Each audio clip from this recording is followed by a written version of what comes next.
Hello students, अब हम देखने वाले हैं समांतर क्रम संयोजन। समांतर क्रम संयोजन देखने के लिए हम क्या करेंगे, दो या दो से अधिक प्रेरकत्व लेंगे, उसको हम लोग समांतर क्रम में जोड़ देंगे, व्यवस्थित कर देंगे। जैसे मान के चलो ये कोई रेखा है, तो इसमें समांतर क्रम में दो प्रेरकत्व को जोड़ दिया गया है इस प्रकार से।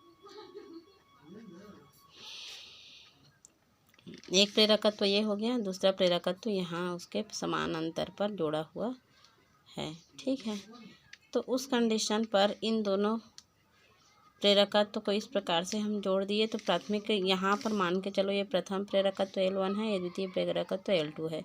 चाहेंगे तो सिमिलरली L3 L4 और हम लोग इसमें अटैच कर सकते हैं। अब मान के चलो यहाँ कोई धारा I बहाते हैं, तो इस कंडीशन पर ये यहाँ से अलग अलग हो जाएगा। इधर जाएगा वो I1 धारा हो जाएगा और इधर जाएगा वो I2 धारा हो जाएगा।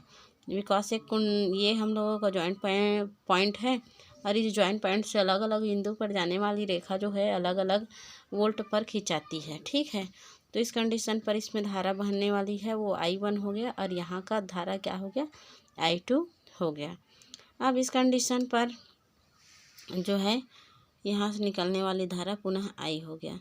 तो अब इसमें थ्योरी क्या लिखेंगे, जब दो या दो से अधिक प्रेरकत्व को समांतर क्रम में जमाया जाता है तो उसमें बहने वाली धारा का मान भिन्न भिन्न होता है, लेकिन वहाँ पर जो प्रेरकत्व होती है वो क्या होती है, प्रेरकत्व भी L1 एंड L2 होती है, लेकिन बद्ध चुंबकीय फ्लक्स का मान क्या होता है, नियत होता है। इसीलिए इसमें हम लोग बद्ध चुंबकीय फ्लक्स ना निकाल कर जो है क्या निकाल पाते हैं, तो इसमें बद्ध चुंबकीय फ्लक्स के जगह हम लोग विद्युत वाहक बल को प्राप्त कर लेते हैं। ठीक है, तब संपूर्ण क्या निकाल रहे हैं, तब यहाँ पर माना कि दोनों कुंडलियों को समांतर क्रम में जोड़ा गया है कि दोनों का धारा I1 I2 है। तब कुल धारा निकालेंगे तो कुल धारा I बराबर I1 प्लस I2 हो जाता है, I1 प्लस I2 हो जाता है। यहाँ तक क्लियर। तो किंतु I1 और I2 दोनों को हम लोग ऐड किए, तो यदि वो तात्क्षणिक होता है, कोई भी क्षण में यदि तात्क्षणिक इसका कंडीशन बदलते रहता है, तो उस कंडीशन में प्राथमिक धारा में भी क्या होगा, मान में बदलाव आएगा और द्वितीयक धारा के मान में भी क्या होगा, बदलाव आएगा। क्लियर इतना। तो ये जो हम लोगों को मिल जाता है, तो यहाँ हम लोग यदि क्या करते हैं, तो इसके लिए विद्युत वाहक बल निकालते हैं, तो वहाँ पर हो जाता है एप्सिलॉन इक्वल टू हो जाता है -L1 और dI1/dt। और सिमिलरली इसके लिए निकालते हैं तो हो जाता है बराबर करके L1 हो गया और सिमिलरली -L2 हो जाता है और ये द्वितीय के लिए dI2/dt हो जाता है। ठीक, अब यदि दोनों को हम लोग क्या कर लेते हैं, संयुक्त अवस्था में ले लेते हैं, तब हम विद्युत वाहक बल बराबर जानते हैं कि -L और dI/dt होता है।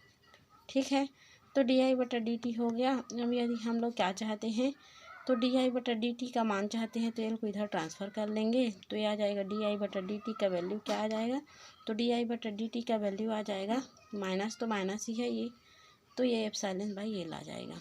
ठीक है, तो dI/dt के जगह हम लोग इसको रख देंगे, तो उस कंडीशन में आ जाएगा हम लोगों का वैल्यू। तो वैल्यू आ गया, नया वैल्यू हम लोगों का -ε बटा करके प्राथमिक के लिए L1 आ गया और प्लस होता है और -ε और द्वितीयक के लिए L2 आ गया बराबर -ε/L आ गया। क्लियर है। क्या किए हैं सभी, इन यहाँ I का मान I1 प्लस I2 होता है, तो I के जगह हम लोग निकाले हैं ये वाला dI/dt इक्वल टू -ε/L को, और इसी प्रकार हम लोग क्या किए हैं, dI1/dt के जगह निकाल दिए हैं क्या, तो इसी प्रकार -ε/L1 और द्वितीयक के लिए L2। क्लियर, ये हो गया। इसके बाद हम देखते हैं आगे। तो इसके आगे देखा जाए तो हम लोगों को ये देखो, ये -ε है तो -ε/L1 हो जाता है, और ये प्लस और माइनस यहाँ पर जो है प्लस और माइनस आपस में गुणा होते हैं, माइनस हो जाते हैं, ε/L2 हो जाते हैं बराबर -ε/L हो जाते हैं। दोनों में से माइनस को हम लोग कॉमन निकाल लेते हैं, -ε कॉमन निकल जाता है, तो 1/L1 प्लस 1/L2 बच जाता है बराबर आ जाता है 1/L। ठीक है, ये भी माइनस से माइनस और एप्सिलॉन से एप्सिलॉन कट जाते हैं, तो उस कंडीशन में 1/L1 और प्लस 1/L2 और बराबर बच जाता है क्या, तो बराबर बच जाता है 1/L। तो ये जो रिलेशन है, इसी रिलेशन को हम क्या कहते हैं, तो समांतर क्रम संयोजन के लिए क्या कहते हैं, तो दो या दो से अधिक प्रेरकत्व के लिए समांतर क्रम संयोजन कहते हैं, और ये उसका व्यंजक होता है। क्लियर।